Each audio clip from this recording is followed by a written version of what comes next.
Most people think Canva is just for social media posts. I use it to run real creative projects, books, YouTube market materials, even physical products, without juggling a dozen different tools.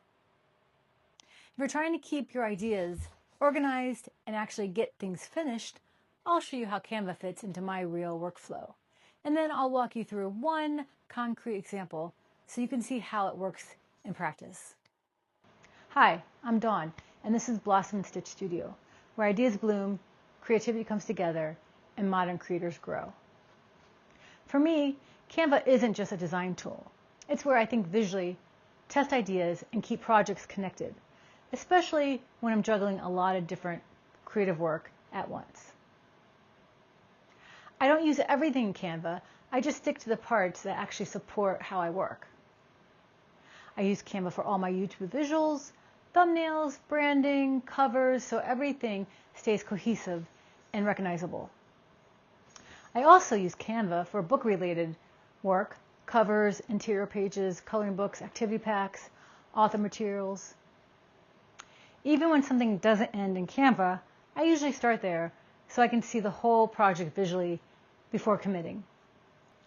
And then there's the real-life stuff: social posts, banners, business cards, QR code signage, Venmo signs, stickers, sign-up sheets, checklists, mini activity books, to name a few. I like having one place where everything for a launch or a market lives, instead of jumping between a bunch of different tools. I'm not going to walk you through everything today, but I do want to show you one real example so this doesn't stay so abstract. Let me show you how I make a simple QR sign in Canva for all my markets I do. First, I create a new design and I choose a custom size. For most signs, I use either 8.5 by 11 for something a little larger, or 5 by 7 inches for a small table sign.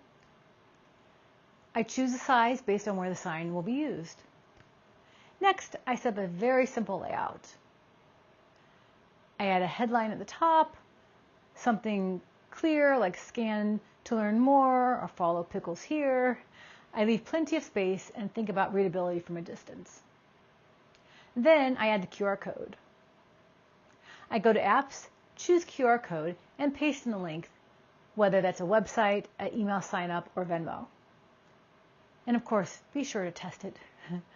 Canva has a great QR code generator built right in, which makes it really easy.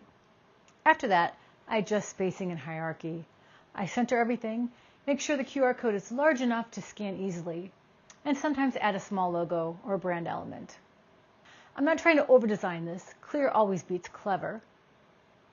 When I'm ready, I download it as a PDF print. I choose CMYK, it's better for printing, and I keep the settings simple for something like this.